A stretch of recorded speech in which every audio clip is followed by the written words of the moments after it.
En este bloque de la teoría de la estimación voy a intentar dar la mejor versión de mí. Mejor versión de mí no la conociste tú, porque siempre me frenaste con tu pésima actitud. Pues sí, amiga, resulta que hay dos formas genéricas de enfocar la inferencia estadística.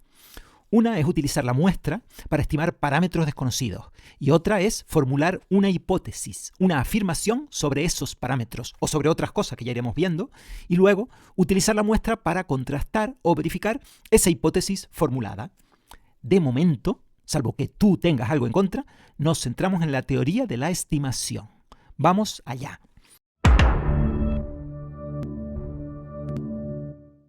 Tú supón que tenemos una población sobre la que estudiamos una variable que depende de algún parámetro desconocido. Por ejemplo, imaginemos que tenemos una distribución normal con media 10, pero de la que no conocemos el valor de la desviación típica sigma. Sin conocer ese parámetro, la población no está completamente especificada, ¿verdad? Es decir, no podríamos calcular la probabilidad de que nuestra variable sea mayor que 12 si no sabemos cuánto vale la desviación típica.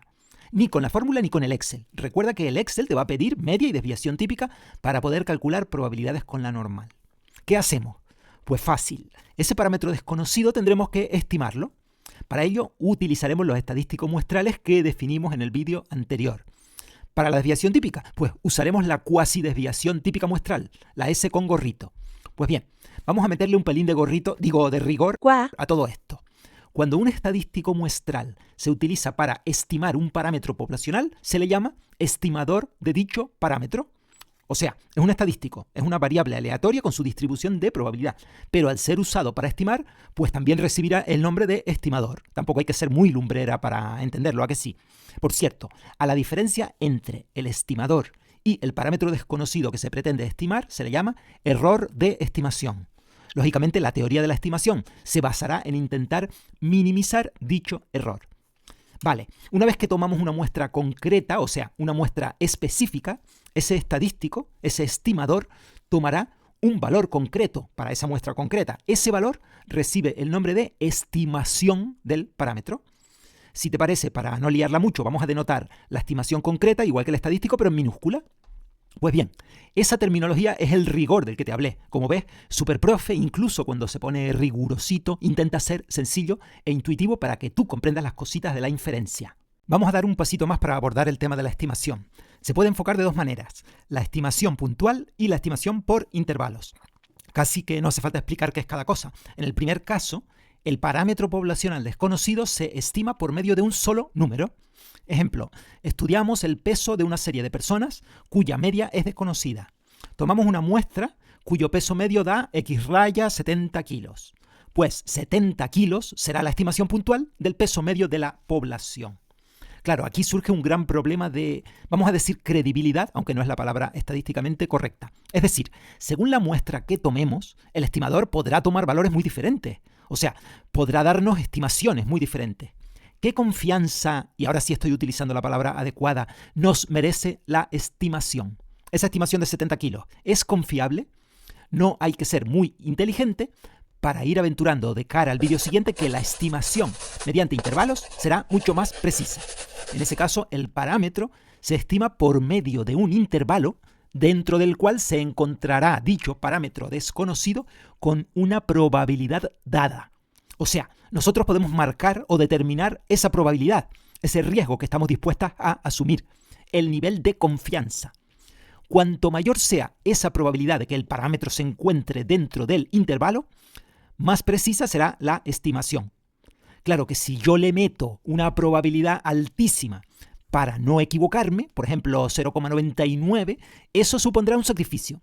Digamos que podemos elegir, entre comillas, dos tipos de sacrificios si queremos una probabilidad muy alta, una confianza muy alta. Uno, si no toco los extremos de intervalo, si quiero mantener su amplitud, tendremos que muestrear muchos elementos con el coste que eso conlleva. Cuanto más elementos muestreemos, más nos acercaremos al verdadero valor del peso medio. Segunda opción, para conseguir esa confianza alta sin tocar el tamaño de muestra, relajar nuestro intervalo, es decir, obtener un intervalo de mayor amplitud. Aquí estaremos siendo más conservadores, perdiendo precisión. No es lo mismo estimar la media, el peso medio, y que el resultado me dé entre 68 y 72 kilos, ahí ve, a que, debido a que queremos una confianza mayor, pues mi estimación sea de un peso medio entre 63 y 77 kilos, C y D mucho más amplio. ¿Lo pilla? Pues eso. Pero repetiremos estas ideas, tranqui. Pero centrémonos ahora en la estimación puntual. Imagina que pretendemos estimar la duración media de los capítulos de La Patrulla Canina. Tomamos una muestra al azar de 5 episodios y cronometramos sus duraciones. Nos da esto que tienes aquí. La media de esa muestra será de 10 minutos y 56 segundos. Pues mira, si decimos que la duración media de un episodio de La Patrulla Canina es de 10 minutos y 56 segundos, estaremos haciendo una estimación puntual de la media poblacional mediante la media muestral. Recuerda que la media muestral es una variable aleatoria en función de la muestra genérica x1, x2, x3, x4 y x5 en este caso. En concreto, esa variable se obtiene sumando desde x1 hasta x5 y dividiendo por 5. Un estadístico concreto, vaya. Ahora bien, ¿por qué Superprofe ha utilizado x raya para estimar mu y no otra función de la muestra genérica? Es una buena pregunta si lo piensas bien. ¿Quién te dice que no podríamos utilizar otro estadístico, otra función de la muestra genérica en lugar de x raya? Creo que a esa pregunta nunca le hemos dado una respuesta. Venga, vamos a probar otro estadístico. Por ejemplo, usemos como estimador el estadístico 1 partido por la suma de las componentes muestrales. Pues resulta que el resultado sería de 0 minutos y 1 segundo.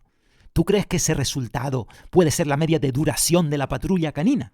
¿O nuestros 10 minutos y 56 segundos será un resultado más aproximado? Con ese segundo no nos daría tiempo ni de oír la musiquita inicial. No, el resultado sería descabellado. En otras palabras, X raya parece ser mucho mejor estimador que E sub 3. Pero claro, ¿acaso no podríamos encontrar otro estimador que quizá sea tanto o más bueno que X raya? Esto nos lleva a una cosa. Hay que plantearse cuáles son las propiedades que debe tener un buen estimador. Hay que plantearse eso mientras bebemos un buen guayoyo o mientras bailamos una bachata. Y hoy se cambian los papeles, acabó mi suerte, los llantos que he causado los Un estimador, para ser bueno, debe ser insesgado, eficiente, consistente. Te resumo lo más importante para no entrar en un laberinto matemático malicioso del que ya no saldríamos nunca.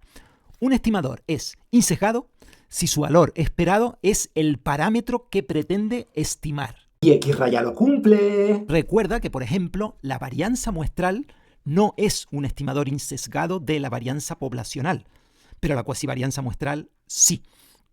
Pero claro, el hecho de que la media del estimador sea igual al parámetro poblacional no implica necesariamente que tenga una probabilidad muy alta de estar cerca de ese parámetro. Dependerá de la dispersión de dicho estimador. Recuerda que el estimador es una variable aleatoria que puede tomar diferentes valores.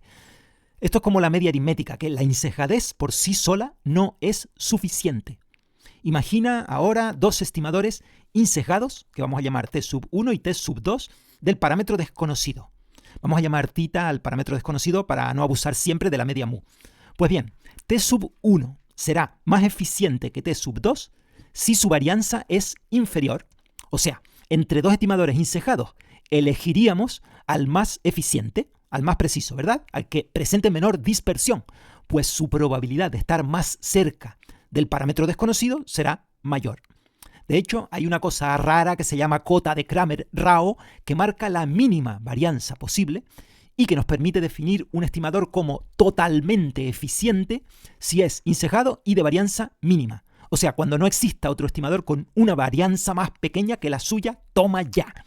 Hay otras propiedades, como la consistencia, el estimador basado en el estadístico suficiente, pero después de lo de Cramer-Rao, vamos a parar aquí o nos saldrá una urticaria en las fosas nasales. Me han oído decir muchas veces que aquí en este canal no queremos a la gente que busca fórmulas matemáticas complejas para entender la estadística, sino que queremos a la gente que busca la simplicidad, la sencillez, lo intuitivo. ¿Y sabes por qué? Porque ustedes, mis seguidores, son personas con altas capacidades. Las personas con altas capacidades no son esas que buscan fórmulas muy complicadas para lucirse y demostrar que saben mucho. La gente con altas capacidades es la gente que tiene claro que tiene que venir a los sitios a pillar lo que necesita, no cosas abstractas que no le llevarán a ningún lado. Pues precisamente por eso, por estar ante gente de altas capacidades, tengo que hacer una aclaración y una pequeña pausa. Aquí habrá gente que, debido a su capacidad para razonar, se estará preguntando ¿de dónde salen los estimadores? ¿Cómo se obtienen? Sí, yo sé que tengo que utilizar la media muestral para estimar la media poblacional, pero ¿por qué? ¿Solamente porque se llaman medias las dos? ¿Es pura intuición el detectar qué estimador es el más adecuado? Vale, sé que tal estimador cumple las mejores propiedades porque puedo averiguarlo, pero ¿cómo he llegado hasta él? ¿Cómo se me ha ocurrido estudiar las propiedades de tal estimador concreto? Si te fijas, estoy hablando de la obtención de estimadores. Ya sé las propiedades que ha de cumplir, pero ¿cómo encontrarlo? ¿Cómo encontrar un buen estimador? ¿Cómo demonios hemos llegado hasta aquí? Porque existen infinitas funciones de los valores muestrales y yo tengo que escoger la mejor. Así que sí, basarme en el principio de analogía, utilizar media para estimar media, no es lo más científico que podemos aplicar si te paras a pensarlo un rato. Es más, ya hemos descartado varianza muestral para estimar varianza poblacional. Se utiliza la cuasivarianza, no vale la analogía varianza con varianza. En base a todo esto te cuento, existen diferentes métodos para obtener los mejores estimadores. Y no pienses que vamos a desarrollarlos en plan teoría matemática avanzada, porque no nos aportará nada a nosotros que vivimos en las ciencias sociales. Solo expongo, y lo hago muy superficialmente, alguno de esos métodos. El método de los momentos es el más antiguo. Fue propuesto por Carl Pearson en 1894. Te puede dar algo chungo. Este método suele generar estimadores razonablemente buenos, aunque el método no es tan aceptado como otros que se desarrollaron posteriormente. ¿Recuerdas el concepto de momentos? Lo vimos de una manera genérica en el bloque de Aprendiendo Estadística Descriptiva. Los momentos eran simplemente unas fórmulas generadoras de características de una población, de manera que la media aritmética, por poner un ejemplo, viene a ser uno de esos momentos, el A sub 10 concretamente. Pero nada, no te rayes y vamos al grano. Son unas fórmulas que caracterizan a la población. Pues en inferencia, el método de los momentos consiste en igualar momentos de la variable poblacional X con momentos de la muestra. Así de sencillo. Es un intento de igualar la caracterización poblacional con la caracterización muestral. Matemáticamente, eso nos generará un sistema de ecuaciones cuya solución serán los estimadores que estamos buscando, los estimadores por el método de los momentos. La gran ventaja de este método es que es muy simple y sencillo, y el inconveniente que no tiene en cuenta qué tipo de distribución tiene la variable poblacional. Nos limitamos a igualar momentos, pero sin importarnos si X es normal, binomial, hipergeométrica, etc. ¿Que por qué eso es un inconveniente? Pues porque el método no tiene en cuenta toda la información de la que se dispone, a pesar de que se dispone. Método de la máxima verosimilitud. Es una técnica muy poderosa y de amplia utilización. Se basa en el principio de que lo que habitualmente sucede es lo más probable, lo más verosímil. El desarrollo matemático para obtener los estimadores máximo verosímiles es un poco más complejo que el anterior. Pero, como siempre digo, aquí no estamos para investigar, no estamos para descubrir estos métodos, porque eso ya lo han hecho otras personas. Aquí estamos para aplicarlos. Si Superprofe nos dice que la media muestral es un buen estimador para la media poblacional, pues lo aplicamos y ya está. ¿Sabes por qué? Porque tú crees a Superprofe. ¿Y sabes por qué tú confías en Superprofe? No por sus superpoderes, que también, sino porque Superprofe, aunque no te grille la cabeza con demostraciones, todo lo que te plantea está avalado por las evidencias científicas, por las evidencias estadísticas. Y luego está el método de los mismos cuadrados, que ya lo explicamos en el bloque de Aprendiendo Estadística Descriptiva para obtener la mejor función de regresión o regresión mínimo cuadrática. Pues bien, este método no se utiliza para el esquema que hemos visto hasta ahora, sino para el llamado modelo de regresión, así que de momento lo dejamos al margen. Respecto a los estimadores puntuales más usados, poco más hay que añadir a los estadísticos que vimos en el vídeo anterior. Allí adelantamos que dichos estadísticos se utilizarían para estimar. Por ejemplo, para estimar la proporción poblacional se utiliza el estadístico proporción muestral como estimador. Ese estimador es insesgado y eficiente, o sea, de varianza pequeña. Y además, si n es suficientemente grande, el tamaño muestral tiende a distribuirse normalmente. También hablamos del estimador de la varianza de una distribución normal, el estadístico cuasivarianza muestral, insesgado y eficiente también. Para estimar la media de una distribución normal se usa como estimador el estadístico media muestral, que también es insesgado y eficiente, y cuya distribución en el muestreo, expresada de forma estandarizada, podría ser una normal o una t-de-student según que la varianza poblacional sea conocida o no. Lo dicho, no hay nada como tener el trabajo adelantado desde un vídeo anterior. Ya los definimos como estadísticos, pero también aventuramos que se utilizarían como estimadores y como estadísticos de prueba en el contraste de hipótesis. Así que te espero para bailar en el vídeo de la estimación por intervalos de confianza. Por mi dictadura, por mis idioteces, termino en un remix sufriendo por perderte. Es que estoy aquí observando